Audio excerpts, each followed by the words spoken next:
This is Phantom Power.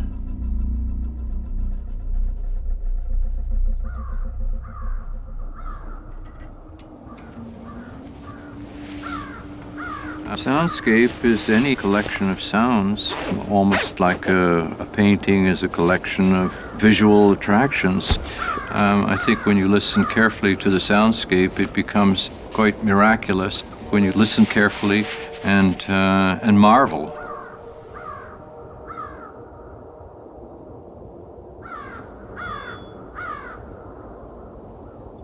But what you're hearing now is not real sound. My voice isn't coming from me. It's coming from sounds that were made a long time ago. And what happens if my voice stops? What do you hear then?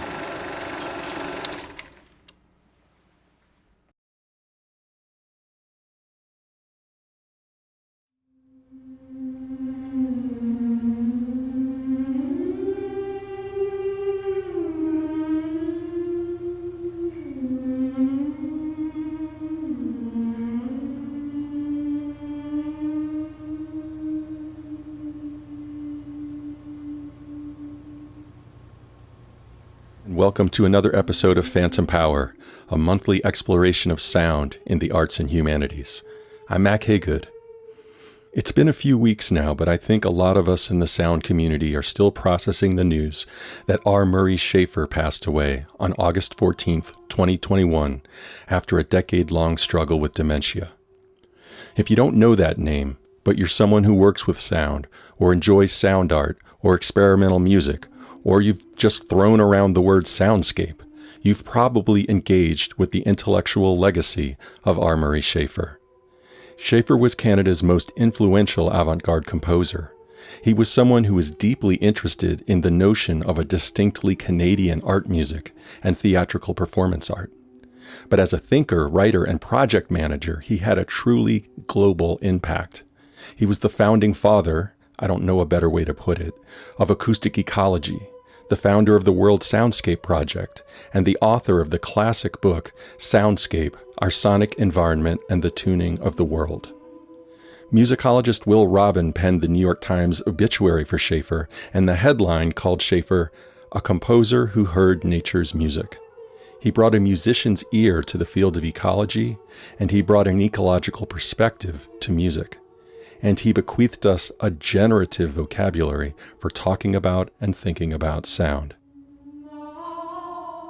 And yet, we are living in a time when the futures price for founding fathers, particularly straight, white, cisgender ones, is in freefall, and often for good reason. In Schafer's case, he wasn't simply a crunchy granola composer who put trombonists in canoes. He was a provocateur who sometimes punched down. And he was a nationalist whose vision of Canada did not take indigeneity or multiculturalism seriously enough. He has been criticized as a magpie whose compositions and librettos appropriated the world's cultures. And he had a strange relationship to radio and recording technologies, disparaging them while also relying upon them to do his work of acoustic ecology. In other words, he was a complex man of his time. However, his influence did not remain in the past. It's still with us today, so, like I said, I'm still processing.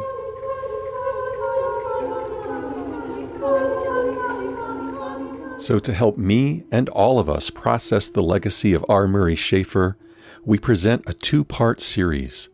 Next month, we'll hear from Schafer's critics.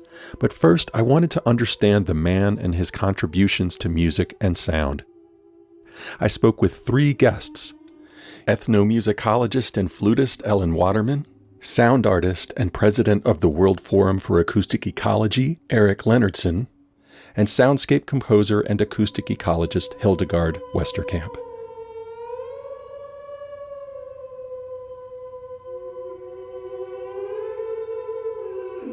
So I wanted to speak with someone who knew Schafer as a composer of compelling works like the choral piece we've been listening to, Snowforms, performed by the Vancouver Chamber Choir. And I was lucky to speak with Ellen Waterman. I was working at the Royal Conservatory of Music at the age of 21 in Toronto as an assistant concert manager, and a cattle call came across my desk for something called Pt.1, The Greatest Show. So I toddled off with my flute to a little carriage house in Forest Hill in Toronto, happened to belong to the great poet B.P. Nicol. And I went into a tiny little room with about 4 people there, Schafer and a director, Tom Sokolovsky, and some other folks. I put the Barrio Sequenza on an upright piano because that was the only place to put any music, turned my back to them, and auditioned playing the Barrio Sequenza. And Murray, puffing on a pipe this whole time in this small room, said, "Great, if you can find a violinist and a violist to work for free for 3 weeks this summer with you, you're in." And I just thought, oh, this is the best thing ever. I remember punching the air as I left that house, and I easily found some colleagues, and we participated in The Greatest Show. Bring back the hero, make the body whole. Bring back the hero, make the body whole. Bring back the hero, make the body whole. Bring back The Greatest Show is in the form of a carnival, so it's an environmental music theater work, but it takes place in a park at night in a town with 100 or so acts happening simultaneously.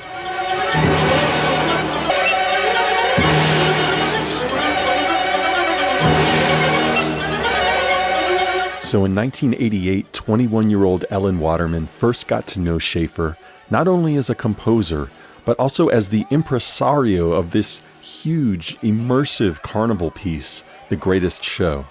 Schafer originally wanted to call it The Greatest Show on Earth. He was sent a cease and desist letter from the Ringling Brothers Barnum and Bailey Circus, but the title gives you a sense of the scope of his ambitions. There's a video excerpt online, link in the show notes, and it's an overwhelming spectacle of carnival acts, musicians, and performers of all stripes. It's all gone wrong! Get out! Get out! Run for your lives! The show is over! Like many of the people I spoke with for today's show, Ellen Waterman's life trajectory was impacted by her encounter with R. Murray Schafer. She performed in a number of his works. He wrote some solo flute pieces for her, and she even ended up doing a PhD dissertation on Schafer. Today, Ellen is Helmut Kallman Chair for Music in Canada at Carleton University. As an improviser, she has performed with the likes of Pauline Oliveros, Viv Corringham, and George Lewis, to name a few. I asked Ellen how she would describe Schafer as a composer. I would characterize him as a romantic modern, if that's a thing. So he had romanticized notions of the relationship between Indigenous peoples and the land, along with his romanticized notions of all kinds of other cultures, his interest in Jungian psychology, his interest in medieval times. He created this kind of mystical cosmos in his works that just kind of borrows from everything. He really had his finger in a lot of different eras and languages, and spent a bunch of time in Vienna, kind of living in an attic garret and taking in concerts, these kinds of things. So living out sometimes, I think, a very romantic ideal of the wandering artist, and yet at the same time having very modernist sensibilities in terms of his sense of authorship and the purpose of art, art and truth, that kind of thing. For what it's worth, the Canadian Encyclopedia concurs with Dr. Waterman's assessment. It states, "The diversity of Schafer's output belies generalizations of style. However, much of his work could be described as a synthesis of 20th century avant-garde techniques with the spirit of 19th century Romanticism. The highly original result has secured him a special status among Canadian musicians of his generation." It's this mix of Romanticism and modernist rebellion that characterizes both Schafer's musical and theoretical output. Another mentee of Schafer's, Hildegard Westerkamp, traces this mix back to his childhood.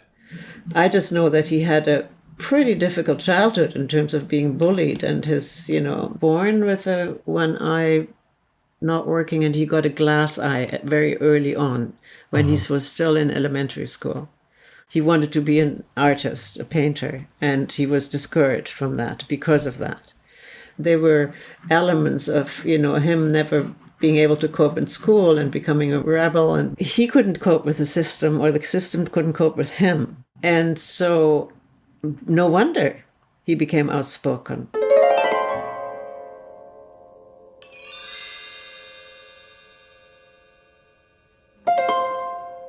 So Schafer's youth in the 1940s was not idyllic. Bullied and discouraged from his dream of becoming an artist, he managed only a junior year matriculation from high school, which left him ineligible for university. He was able to enter an artist diploma program at the University of Toronto's music faculty in the early 1950s. But, ever the rebel, he was more into reading literature and philosophy than practicing music. Will Robin writes that he angered one choir director by perusing art books during rehearsal. Ellen Waterman. In fact, he got kicked out of music school after his second year at U of T, and he went to Europe and did a kind of self-study of a bunch of different things. Found himself in London and wrote a book called British Composers in Interview. It's his first book, and another book on E.T.A. Hoffman and music. And also met Ezra Pound and got permission to work with the BBC to produce Ezra Pound's opera.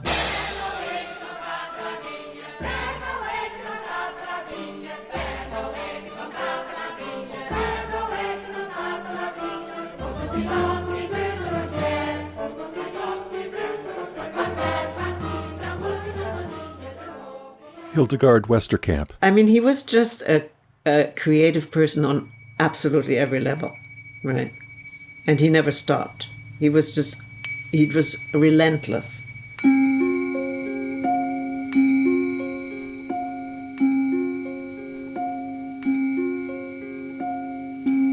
Schafer does cut a romantic figure in this narrative. He sounds like someone out of a Jack Kerouac novel.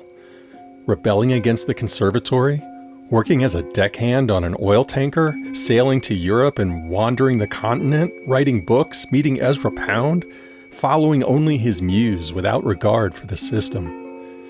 And then there's the knowledge that somehow all of this is going to work out for him. He's going to go back to Canada in the 1960s, and despite having no degree, he'll get hired as a professor. And he'll be amazing at it, one of the most important Canadian educators of his time. It is romantic.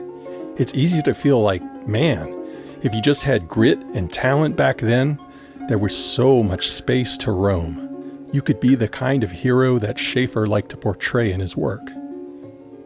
But of course, in reality, it really depended on who you were.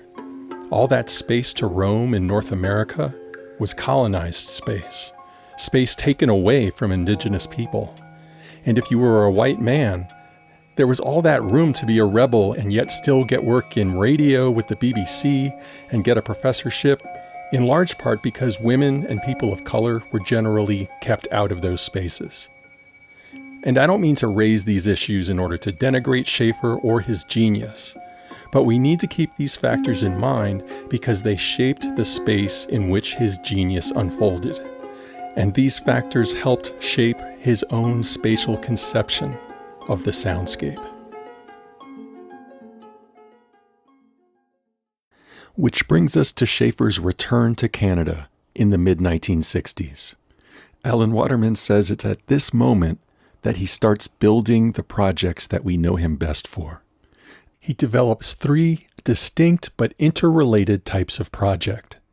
The first involves education and the notion of a Canadian music. He really starts working out his music education experiments in the context of a program run by the Canadian Music Centre called the John Adaskin program, where they invited Canadian composers to go into schools and work with kids and really, in a nationalist project, try to think, well, what would a Canadian music repertoire be, so that the idea is that these Canadian kids would grow up knowing Canadian artists, right? So he grew up in a time in Canada where Canada was frantically trying to figure out its national identity and feeling always like the smaller cousin of the big monolith to the south, or in Schafer's view, the kind of colony of Britain.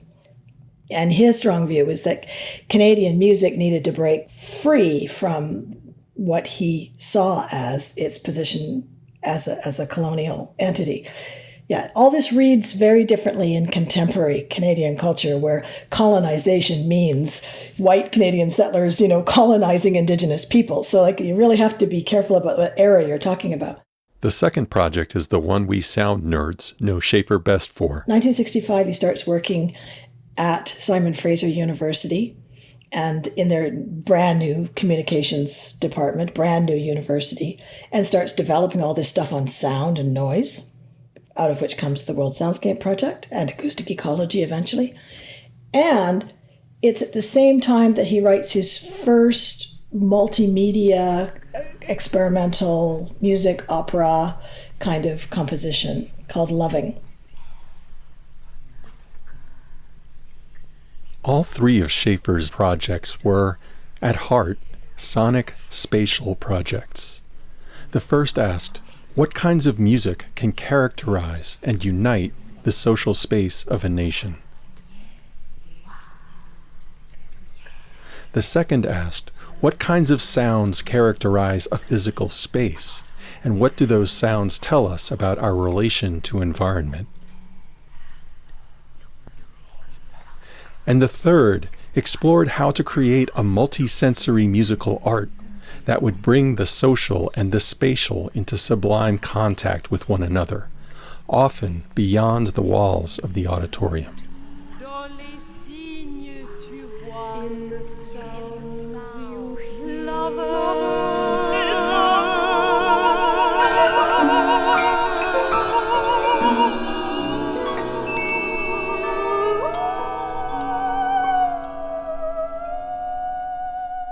The libretto for Loving resonates with Schafer's acoustic inquisitiveness. Listen. When I plunge my ear in the upright mirror, I hear your voice. Listen. When I touch the air, I hear your voice. Listen. In the darkness of this dark room, I hear your voice and I listen, and sometimes don't understand. Écoute.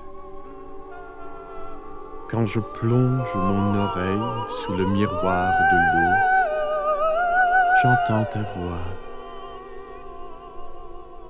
Écoute. Quand je touche l'air, j'entends ta voix. Écoute. Dans le sombre de cette chambre étrange, j'entends ta voix et j'écoute.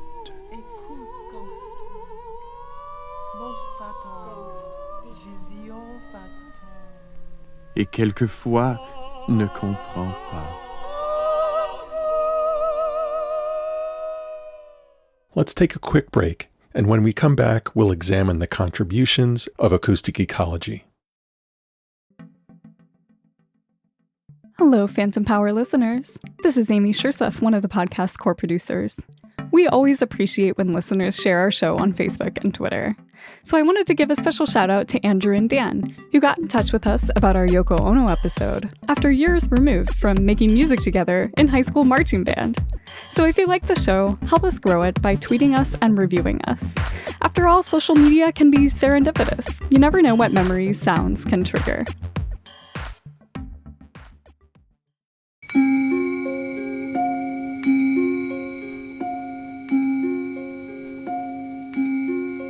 In the early 1970s, Hildegard Westerkamp was a recent émigré from Germany, studying music at the University of British Columbia.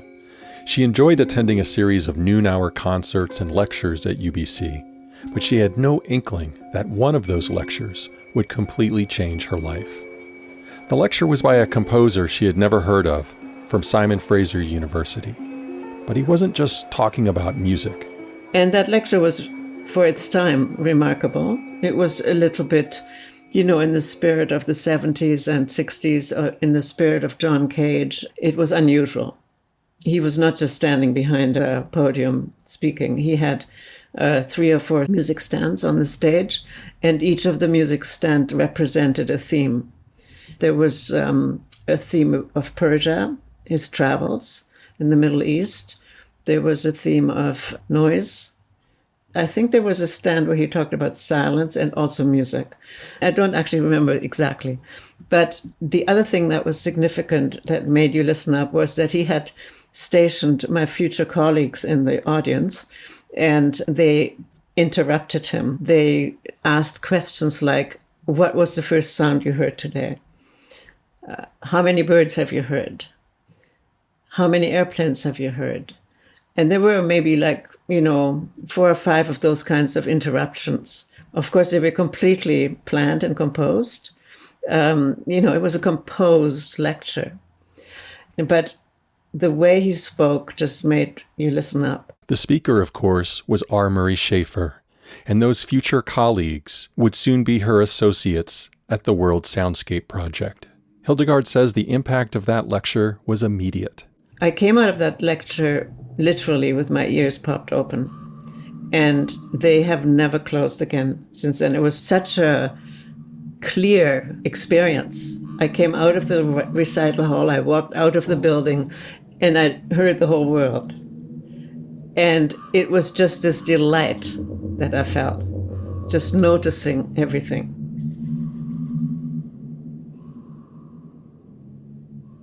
Westerkamp wasn't the only young talent drawn to Schafer's flame in the 1970s. With funding from the Donner Canadian Foundation, Schafer assembled a research team of composers and electroacoustic experimenters who laid the foundation of acoustic ecology. In 1973, they published a detailed report and recording archive called the Vancouver Soundscape. Next, 2 members, Bruce Davis and Peter Hughes, set out on a cross-Canada recording tour, documented in the 10-hour radio series Soundscapes of Canada. In 1974, the group published a special journal issue that included Hildegard Westerkamp's tutorial on sound walking, a central technique of engaging with the soundscape. As Westerkamp put it, a sound walk is any excursion whose main purpose is listening to the environment. It is exposing our ears to every sound around us, no matter where we are. By 1975, Schafer was giving lectures and workshops in Europe and spearheading a study of soundscape in 5 villages, 1 Swedish, 1 German, Italian, French, Scottish. In 1977, Schafer published his classic The Tuning of the World, now known as the Soundscape, and the next year, researcher Barry Truax released a key reference work for acoustic and soundscape terminology, his Handbook for Acoustic Ecology.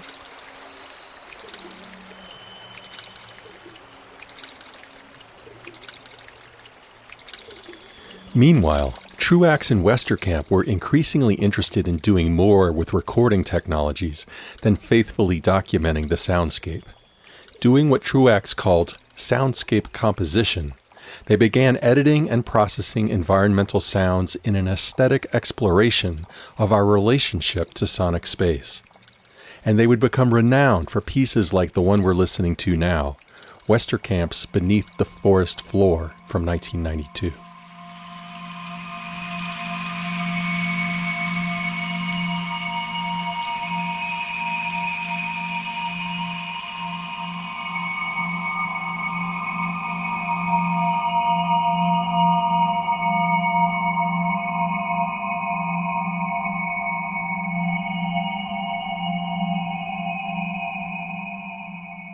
All of these dimensions of the World Soundscape Project, the local sound studies, the terminology, the sound walk, the soundscape recording, and the soundscape composition, all of them influenced how we study and practice with sound today.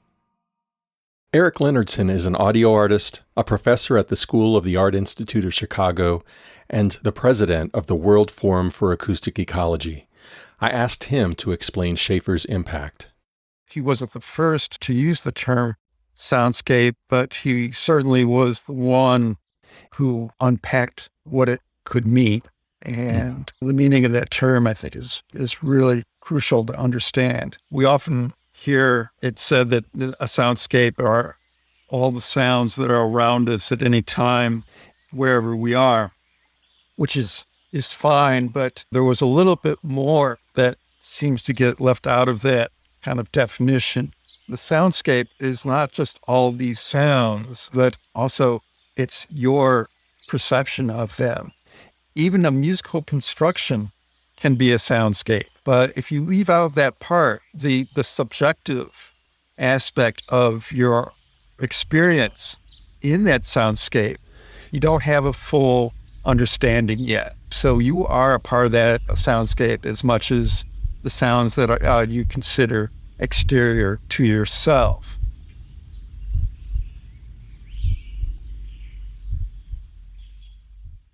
Eric says that one of the most important contributions of the World Soundscape project was providing a lingua franca for talking about sound.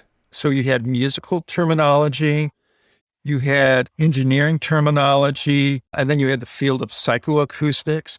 And so all these different fields had their own terminology to describe the phenomena and the process and the effects of sound. But these are all for experts, and it served to help them communicate in very clear and specific ways. But for the non-expert, for the uninitiated, there was no way to talk about sound. And I embraced these terms as I began teaching to find an immediately comprehensible terminology to talk about what we are hearing when we hear sounds and experience sounds and when we make sounds. So the familiar terms are a keynote. Keynote. Sounds heard by a particular society continuously or frequently enough to form a background against which other sounds are perceived. This is in contrast to a signal, which is a foreground sound, or any sound or message which is meant to be listened to, measured, or stored. Here's the weather forecast for coastal waters of England and Wales. Another key term is a sound mark. Like landmarks, sound marks are sounds of historical and cultural significance that merit protection and preservation. Or acoustic horizon. The farthest distance in every direction from which sounds may be heard. Combined with the experiential learning of the sound walk, this vocabulary has exposed thousands of people to new ways of thinking about sound and space.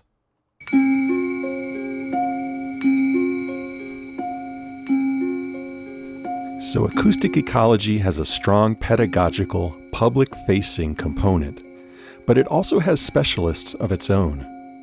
And one of the things I find really interesting about it is that it seeks to repair that old Enlightenment schism between the humanities and the sciences. Acoustic ecology is multidisciplinary. It's almost bordering on an artistic genre, interested in the social and the aesthetic and the scientific aspects together. And I think acoustic ecology engages with those three facets of the sound environment. So maybe acoustic ecology can be an art science or a science art. So there's an empirical piece here where we need to establish what the soundscape is comprised of, or any given soundscape is comprised of. And yet there's also a kind of curatorial piece that we have to ask ourselves what kind of soundscape we actually want. Is that a fair representation of acoustic ecology? Yeah, I think it is. It creates some friction because we have another school of thought. If I bring in the approach that Pauline Oliveros brought, and when I talked to Pauline about the soundscape and problems, talked about noise pollution, for example, Pauline was very uncomfortable with this idea of making judgments about what's good and what's bad, or that negative judgment. And I respect that too. It's a debate, though, because those are human-generated sounds, and there were human actors, choices made, interests behind making those choices that are being served. And those are ones that Schafer was critiquing in his work. And this is the social aspect of acoustic ecology and soundscape studies. And in fact, in the introduction to his book, Soundscape, R. Murray Schafer characterizes the spread of human-made noise as a kind of imperialism. Exactly. And it's interesting to me because I can see that argument. And yet I feel in recent years, there's also been the critique made of Schafer himself that this sort of discerning between good and bad sounds that Pauline Oliveros was uncomfortable with is in itself a kind of imperialistic view. So I wonder what your thoughts are on that. Yeah, I've wondered about that.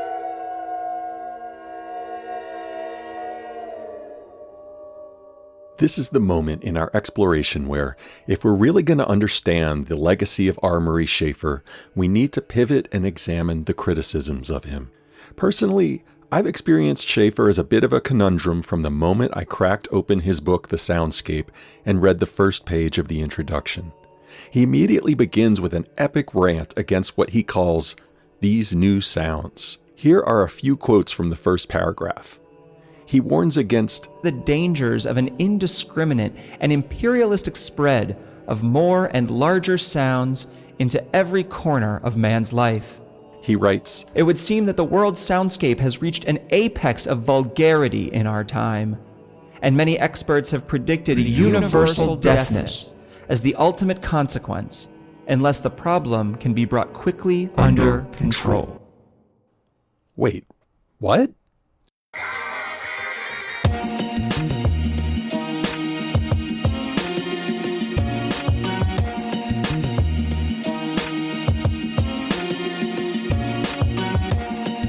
Next time on Phantom Power, we appraise the ideas of R. Murray Schafer from the standpoint of our own post-colonial, post-Me Too, eco-disastrous moment.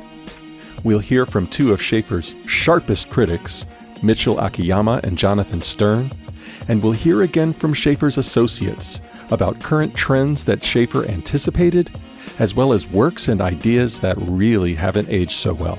And we'll think about the future of Schaferian ideas when it comes to studying sound and making it. That's next month on part 2 of our 2-part series on R. Murray Schafer.